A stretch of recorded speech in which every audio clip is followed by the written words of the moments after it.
Sir Rajamouli గారికి and వాళ్ళ Mrs రమా రాజమౌళి గారికి ఇద్దరికి కూడా ఆస్కార్ సెలెక్టర్స్ ది కమిటీ ఉంటుంది. అందులో సభ్యత్వం ఇచ్చారు అని చెప్పేసి వార్తలు రావడం చూస్తున్నాం. ఇందులో నిజం ఎంత ఉంది? అసలు ఈ సభ్యత్వం కొరకు ఎటువంటి క్రైటీరియా ఉంటుంది సార్? ఇప్పటివరకు మరి దేశంలో ఎవరెవరు ఉన్నారు సార్ మన దేశంలో? ఆస్కార్ మామూలుగా దాదాపు 10,000 మంది వరకు సభ్యులు ఉంటారు ఆస్కార్లో. వివిధ దేశాల్లో వివిధ రంగాలు అంటే సినిమాకు సంబంధించి వివిధ విభాగాలకు సంబంధించి కొంతమందిని ఆస్కార్ కమిటీలో పెడతారు. ఈ 10,000 మంది అందరూ ఓట్లు వేయరు. వీళ్ళల్లో యాక్టివ్గా ఉన్నవాళ్ళు ఓట్లు వేస్తుంటారు. ఇలాగా ఆస్కార్ సంబంధించి ఈ ఈ మెంబర్స్ అంతా కూడా ఓట్లు వేసి ఎన్నుకుంటారు. అందుకని ఆస్కార్కి ఎందుకు ఖర్చు ఎక్కువ అవుతుందంటే ఈ మెంబర్స్ అందరినీ ఇన్ఫ్లుయెన్స్ చేసే విధంగా ఒక పెద్ద ఎత్తున క్యాంపెయిన్లు చేయాల్సి ఉంటుంది. అట్లాగే వీళ్ళకి కొంతమంది గిఫ్ట్లు ఇవ్వడం అవన్నీ కూడా చేస్తుంటారు. సో అట్రాక్ట్ చేయాల్సి ఉంటుంది, క్యాంపెయిన్ చేయాల్సి ఉంటుంది. అంటే విజిబిలిటీ, కొన్ని వేల సినిమాలు పోటీ పడుతున్నప్పుడు విజిబుల్గా తమ సినిమాని వీళ్ళ దగ్గరికి తీసుకెళ్లాల్సి ఉంటుంది. అందుకని రాజమౌళి కూడా త్రిబుల్-ఆర్కి వెరీ ప్లాన్డ్గా పబ్లిసిటీని తీసుకెళ్ళగలిగాడు. సో దానివల్ల ఇప్పుడు ఆస్కార్లో ఉన్న అందరూ కూడా గుర్తించగలిగారు దీన్ని, త్రిబుల్-ఆర్ ఒకటి ఉందని.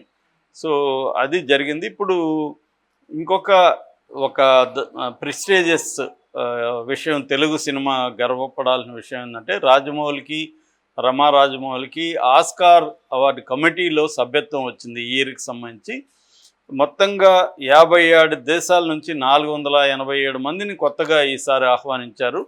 అందులో వీళ్ళిద్దరు కూడా ఉన్నారు.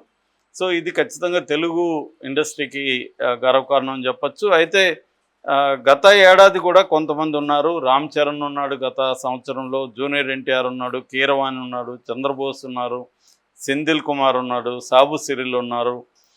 ఇలాంటి వాళ్ళు గతంలో కూడా మన తెలుగు నుంచి కూడా ఉన్నారు.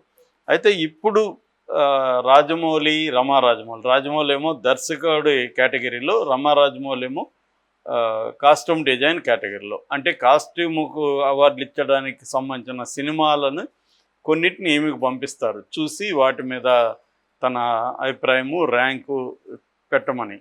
అలాగా ప్రపంచంలో ఉండే బెస్ట్ కాస్ట్యూమ్ డిజైనర్లకు ఆస్కార్ సంబంధించిన సినిమాలను పంపిస్తారు. ముందుగా నామినేషన్కి సంబంధించి ఒక 5 సినిమాలను సెలెక్ట్ చేయమని పంపిస్తారు. నామినేషన్ తర్వాత మళ్ళీ దాంట్లో best film for costume design అనేది ఆ కేటగిరీకి మళ్ళీ వస్తుందన్నమాట. అట్లా ఇప్పుడు ఇండియాలో తీసుకుంటే షబనాజ్మి, రితేష్ సిద్వానీ, రవివర్మన్, రీమా దాస్, శీతల్ వర్మ, ఆనంద్ కుమార్ టక్కర్, నిషా పహూజా, హేమల్ త్రివేది, గీతేష్ పాండ్యా, ఇలాంటి వాళ్ళకి ఈసారి సెలక్షన్ అయింది. రమా రాజమౌళి అండ్ రాజమౌళితో పాటు షబనాజ్మి మనకు తెలుసు, తెలుగు వాళ్ళకి కూడా. సో తెలుగు సినిమాల్లో కూడా ఆమె యాక్ట్ చేసింది.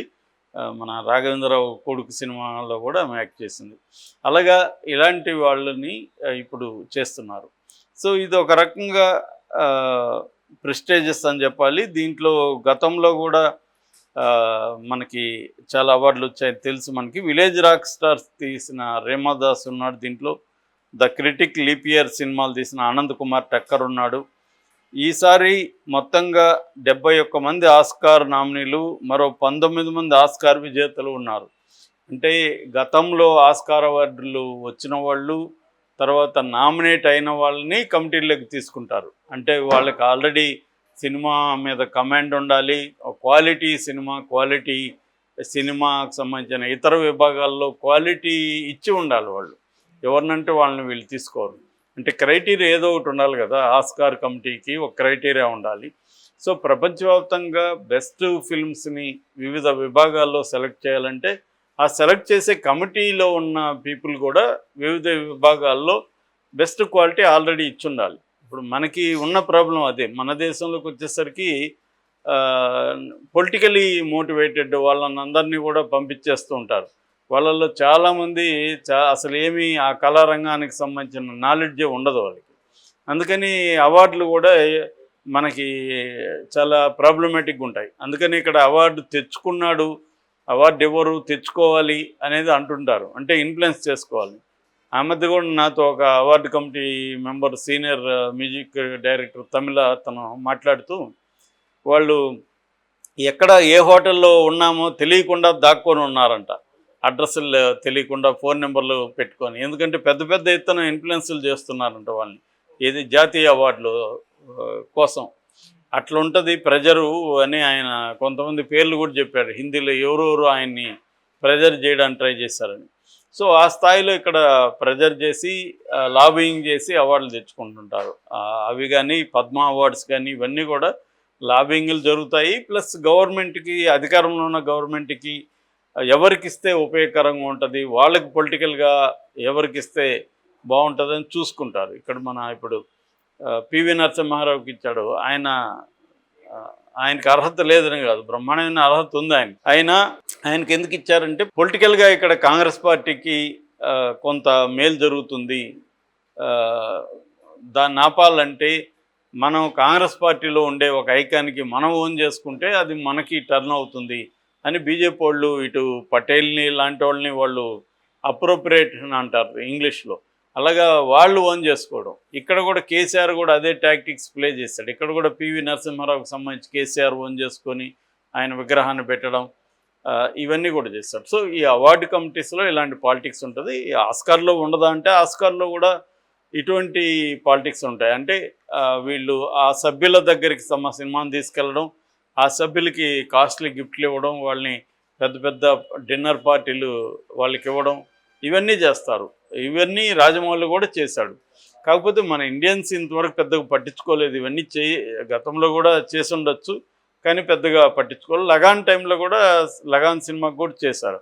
ఏదేమైనా ప్రతిదానికి రెండు ఉంటాయి నేను చాలాసార్లు చెప్తుంటాను. Necessary condition, sufficient condition. Necessary condition ఏమంటే ఖచ్చితంగా చేయాల్సింది ఇది. సబ్సెంట్ కండిషన్ అంటే అది డిఫైన్ చేయలేం దాన్ని. సో ఇదైతే అందరూ కూడా చేస్తారు, 10 మంది చేస్తారనుకో, 10 మందికి అవార్డులు ఇవ్వలేరు కదా వీళ్ళు, 10 మంది చేయాలి. ఈ 10 మందిలో కూడా వాళ్ళకి వేరే అంశాలు కూడా పనిచేస్తాయి, ఈ 10లో బెస్ట్ ఏదని సెలెక్ట్ చేసుకునేటప్పుడు.